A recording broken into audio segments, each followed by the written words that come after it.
Hi and good afternoon. Welcome to our live streaming event for the Webequie Supply Road Project. I'm Don Parkinson, Consultation Lead for the Webequie Supply Road Project, and with me here today is a familiar face, Marian McMahon, Engagement Specialist with S&C Lavalin for the Webequie Supply Road Environmental Assessment. Typically, we would be visiting communities to consult and engage with them on the project. However, due to the pandemic, we're adapting to our new normal and we'll be hosting a series of these live streaming sessions weekly, ending next week, November 25th, every Wednesday at 1 to 2 p.m. and 4 to 5 p.m., focusing on different topics and areas of the environmental assessment for the project. Please engage with us through the session, throughout the session, and send us your questions. You can do so by text at 807-630-1864 or by email at kathy.banning@supplyroad.ca. That's cathy.banning@supplyroad.ca. So Marian's in the hot seat today. Normally she's my co-host, but today she is going to talk a bit about another key part of the environmental assessment. That's the human health impact assessment. Thanks for joining us today, Marian, and being in the hot seat. Let's get started. So maybe let's kick things off with you telling us what human health impact assessment is. Great, thanks John. I am happy to be back here in the hot seat talking about human health. It is a very interesting topic and a very interesting component to the EA. So, human health impact assessment will evaluate the potential positive and negative effects on health and well-being of Webequie First Nations. So anything that may result as part of the Webequie Supply Road. So in this assessment, we will be looking at health in a very holistic manner. So health doesn't just mean being sick with an illness, right? It's actually a complete state of your physical, mental, and social well-being. So we will assess human health by looking at all of those aspects of health. Okay, I bet you know this question is coming. What kinds of activities are involved in a human health impact assessment? Can you give us a general idea as to what's involved in this kind of work? Sure. So as part of the health impact assessment, we'll be completing a series of activities before we assess the effects on human health, both positive and negative. So first, with all the other disciplines, right, we have to collect our baseline information. We need to understand the current conditions of the human health and well-being of Webequie First Nations. So to do that, we'll be doing a baseline community health profile just to understand those current conditions related to the health and well-being of Webequie First Nation. We'll be using also any publicly available information and other previous studies done for Webequie. So for instance, like a community well-being study that we know was completed for the community a couple of years ago. And so similar to the socioeconomic baseline collection, we'll be also doing a community health survey to develop what we will call a health profile on the community. Another activity that we will be doing as part of the assessment is conducting a country foods assessment. So this will determine the current use and quality of country foods Webequie First Nation consumes. So this is done to measure the baseline metals or contaminants in the harvested foods and medicinal plants perhaps. And to do this, we'll be collecting tissue samples from traditional foods, so that could be from moose, caribou, fish, Canada goose, even soils and water. So that way that will be analyzed for any contaminants for potential concern to determine those baseline conditions right now.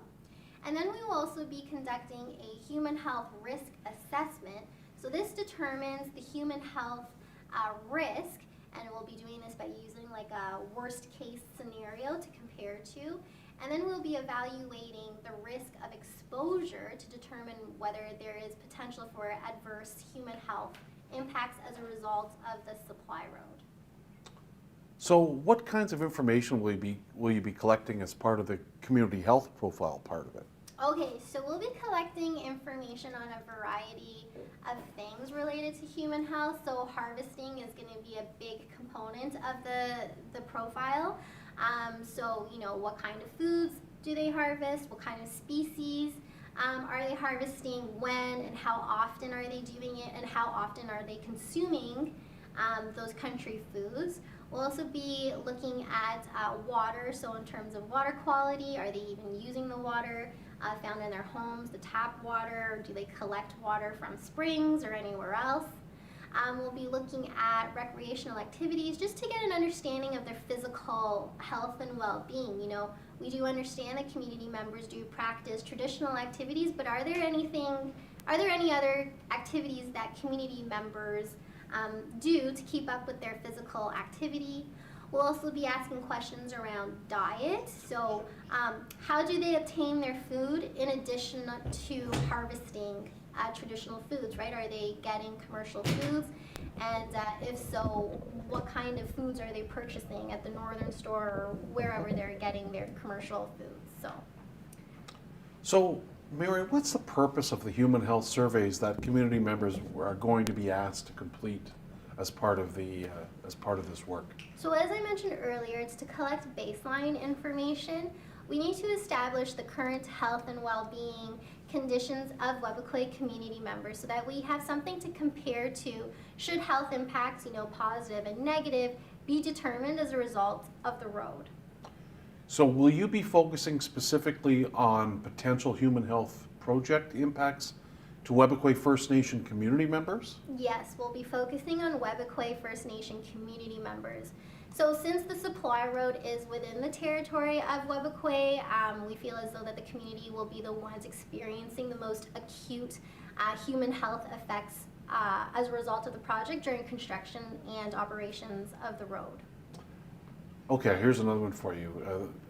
The term country foods is used a lot when it comes to these human health impact assessments. What exactly is meant by country foods? Country foods is essentially traditional foods consumed by Webequie community members, such as game meats like moose and caribou, as I mentioned earlier, or migratory birds, so we know that they hunt and harvest Canada goose, some fish, even plants and berries that they have gathered within the area. Now you mentioned that the study's technical team will be collecting samples of country foods, which you explained before. How do you know which species of wildlife, fish, and plants to sample? Where do you get that information from? So we work very closely with community members of Webequie to find out the primary species of wildlife, fish, and plants that are consumed. So for example, moose, Canada goose, and caribou were identified as key wildlife species by Webequie community members, as these represent the primary sources of protein for community members, other than fish, of course. So we work very closely with community members. We can't do this alone, right? So yeah, that exactly. engagement and that participation from Webequie, and they tell us what to sample or what to study, what do they consume. So we work very closely with them. So where do you collect the samples from? Are they collected from certain areas or from all over the study area? Oh, the samples are collected from all over the study area to ensure that the baseline covers the entire route of the supply road. Now, do community members help collect the samples? Absolutely. We rely on community members to help us collect samples as they are out on the land and water harvesting regularly. So absolutely, they are involved in that. So maybe you can give me an idea of, or give us all an idea of how you make sure that the samples are preserved. Because you're way out there on the land, you're collecting these samples. How do you make sure these samples are preserved? Our team follows strict procedures to ensure that the samples are not spoiled so that the results are scientifically valid. So we have what we call standard operating procedures as part of this, and the instructions are very detailed, so our team knows exactly what to do, how to preserve them, and whatnot. So where do the samples go after they're collected in the field? The samples are sent to certified laboratories for chemical analysis to identify the baseline levels of different chemicals found in the wildlife, fish, and plant tissue samples that were collected. So how do you assess the impacts of the project on country or traditional foods? So the country foods assessment will use the community consumption rates of the locally sourced country foods, and they'll measure the tissue concentrations of the key contaminants of potential concern for metals such as mercury, for instance, to estimate the potential exposure. And these findings will be used in the overall human health impact assessment to provide details regarding metal concentrations in the locally harvested and routinely consumed foods. So these findings will inform impacts associated with changes in the determinants of health, including traditional food security, for instance, and the connectedness to land that community members have. So will Indigenous knowledge be collected as part of this? And if so, what types of information will you be collecting? Absolutely, we'll be collecting Indigenous knowledge as part of the health impact assessment. And Indigenous knowledge is important, as is with any discipline. It's very important part to the EA. And so it'll actually assist the human health impact to give us that community context of community health and well-being and the health areas of concerns that Webikwe First Nation has, as well as, information on their food harvesting areas and the cultural importance as well. So we'll be using Indigenous knowledge as part of the health impact for that. And it also gives us the historical context as well, right? Yep. It can give us the historical context to the health and well-being of Webikwe. So we need to develop that trend, start that history to determine where we are today, get that baseline conditions, and then do the impact assessment. So we know that there are criteria and indicators for different aspects of environmental assessment, including fish and wildlife. Mm-hmm. Are there criteria and indicators for the evaluation of impacts to human health? And if so, could you give us some examples? Oh yes, I could give you quite a few examples. So as we've mentioned earlier in our previous streams, and just to remind everybody, criteria are the components of the environment that have value, right? And the indicators are the measurement methods to understand the change to that criteria. So I'll give you an example of some. So we have what we call physical determinants of health. So what are the physical aspects that determine one's health? And there's also the social side of things. Everything is interconnected, right? So for the biophysical determinants of health, the criteria, for instance, would be air quality. Okay, and the indicators to measure change to air quality would include things like qualitative and quantitative assessment of changes to the ambient air quality during construction and operation, because obviously during construction there could be dust emissions during activities. There would also be vehicle exhaust emissions, dust emissions, greenhouse gas emissions, even nuisance emissions or exposure to air quality emissions. Another criteria would be noise as well, and to measure the change on that would be the changes in noise levels during construction. Obviously there's going to be heavy equipment and machinery in the area. It's going to be loud, it's going to disturb community members, so there's that. As well as surface and groundwater quality, that would be the criteria, and the changes could be, contamination or water quality changes, specifically with the metals. Their quantitative assessment of changes to water quality during construction and operations. Country foods, that is a big criteria, right? And we want to make sure that that's not impacted. So for that, indicators could include contamination on country foods, which is why we're doing a country foods assessment, and doing an assessment of the quality of it as well. So those are examples of the biophysical determinants of health. Examples of social determinants of health, so a criteria would be healthcare facilities, right? Would there even be changes in the demand and types of facilities required in Webekwe First Nation.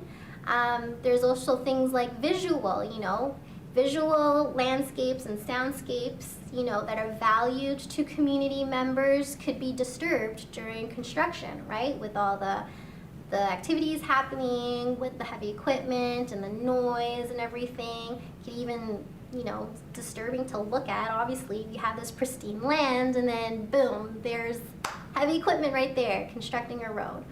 And then of course, another social determinant of health is supply of food, There could be potentially changes in their diet, even disturbing their access and the quality and quantity of their country foods. So a long list. That's just only a few examples, but there is a whole slew of criteria that we will be looking at as part of the human health impact assessment. So Yeah, that is a long list. It's That's a just lot. scratching the surface, absolutely, yeah.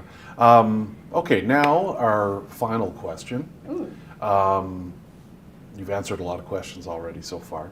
How will community engagement be used as part of the human health impact assessment? What role does it play in the assessment? It's very important as part of the assessment. We want to understand the current conditions, as I keep saying, on Webekwe's human health and well-being, and their perspective on their health and well-being, for sure, right? So we'll be engaging with Webekwe in a variety of ways, like surveys and interviews to characterize the overall health of Webekwe. We want to understand the community history, including historical impacts on health, to provide that full characterization of the community's health and well-being. And in terms of country foods, we want to understand barriers to country food consumption, to provide insight into the perceptions of quality of species and their preferred species to consume as well. And so once we collect that information, and this is why engagement is so important, we're constantly engaging with Webekwe community members, because what we'll do is we'll collect that information, but then we'll also go back to Webekwe and say, did we actually capture this information right? Are we understanding what you're giving us, and are we interpreting it and putting it in the environmental assessment appropriately? So that is a continuous process, and it's very important to engage Webekwe community members. So, Wow, lots of info there. Tons of info, actually. Now, what we're going to try and do is see if we can get some questions from viewers.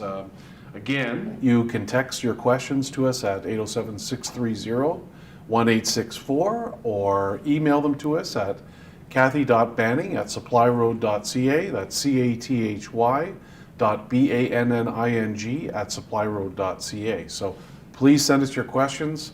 We love to answer your questions. Make them difficult if you want. We don't mind. It's a good challenge for us.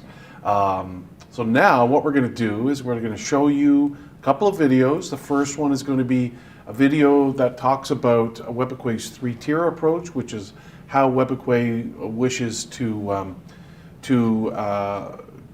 represent itself to others, and we think you'll find this really interesting. Some of you may have seen it before, but it doesn't hurt to watch it again. There's a lot of information in it. And then after that, we're going to show you one of our famous drone videos. So we'll do those two videos, then we'll come back and answer your questions. So I think we're ready to go with the video. So let's cut to the videos, and we'll talk to you in a couple of minutes. That's Josie Jacob. He's going to talk about the tree, and I think the three-tier model of the land for Webekwe First Nation. And he got this from way back from other elders. Josie, and that's the one of those. Josie's 90 years old already, so way back before he got this information from the other elders. How they can protect their land, and also their livelihood. livelihood, the resources of this area. The three-tier system is a set of ideas or rules based on traditional use of the land. The tiers are determined by how far a man could walk in 2 days roughly, and determine how different areas are developed while protecting the community's integral cultural resources. These are native ideas being put into work.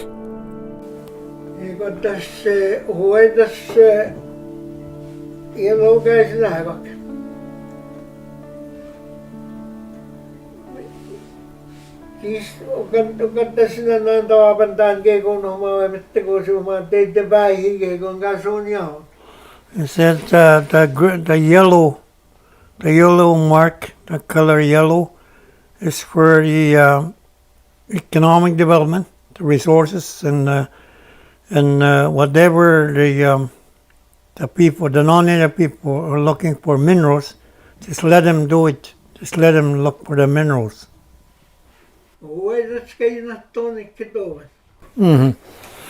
As long as that finding, the discovery of the mineral, as long as that business runs, you're going to get the benefit from that business, as long as it runs.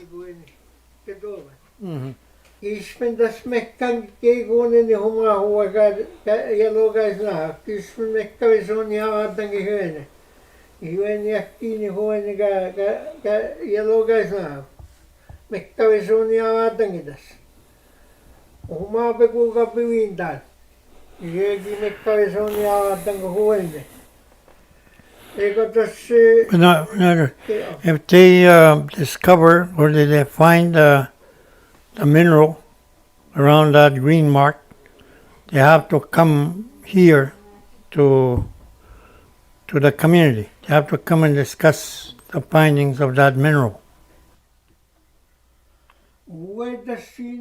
That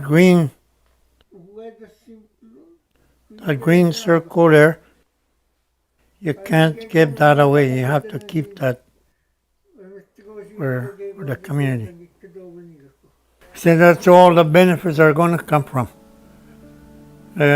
He knows already that like the trapping doesn't work anymore. It's not worth it anymore. Same as fishing and all that, but it's only for private use. And that green part is very important. The resources are there. If you know how to manage that green part, then back to the reserve is going to survive. You or them as an Indian cannot give that away. This example, this plan here, you cannot give that away. You have to use it the way it's pronounced, how described. How is it described? That's how you use it to benefit from the land.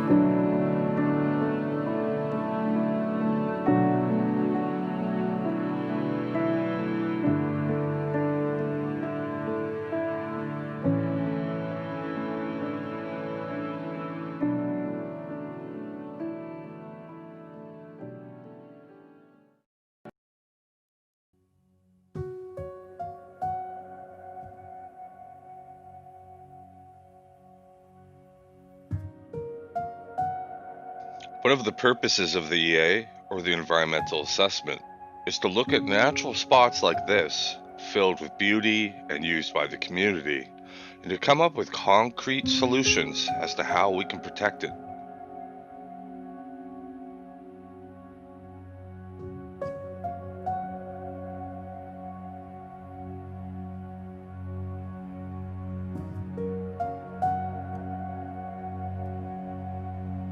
The community weighs in, scientists weigh in, and other communities can give their comments, and from all this information, a plan is made that will guide the construction of any roads, bridges, etc.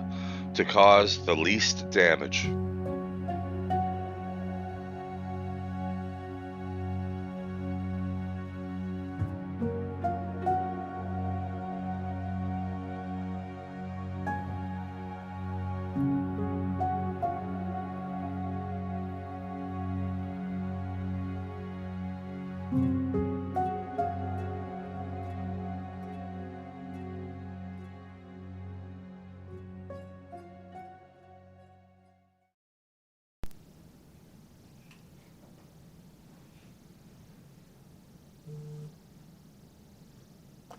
Thanks, everyone. I hope you enjoyed the videos. We had a couple of nice videos there, a 3-tier approach, and then a drone video. And Marian, it looks like we got some questions here for you. So the first question is, will the community health survey be translated? Absolutely. It will be translated into the native language. Because obviously we want to ensure that this survey is easy for community members to fill out the survey as well as to understand, and we know that community members are comfortable speaking in their language and doing that. So yes, it will be translated. Okay, that's good. I got another one here. When you collect samples, do you record the locations of where the sample was collected from? Yep. And what do you do with that information? Yes, so we do actually record the locations of where we collected the samples from within the study area, so that we know we're getting the baseline information from all over, and we map those out as well. So yes, Okay, well, that's good. locations will be recorded. We got one more question here. It's a pretty Okay. short one, probably pretty easy to answer. So the question is will caribou be sampled? Yes, caribou will be sampled. They are a species that is consumed by Webequie community members, and they have identified that. So yes, caribou will be sampled as part of the country foods assessment and overall health impact assessment. Okay. So yes, Okay, good. we'll be assessing that. Well, I don't think there's any more questions. So I just want to thank everyone for tuning in today. I'm glad you were able to participate, and this isn't the end of our engagement process. Just to tell you, as I mentioned earlier, we will be doing these live streaming events weekly, but they end on November 25th, which is a week from today. And our 2 sessions next week will run between 1 and 2 p.m. and 4 and 5 p.m. And next week's topic, well, I think I know what next week's topic is, but I'll tell you in a second. For more information, please visit our website, supplyroad.ca, where there's a wealth of information on the project there, from videos with community members, Webequie community members, and subject matter experts, fact sheets and newsletters.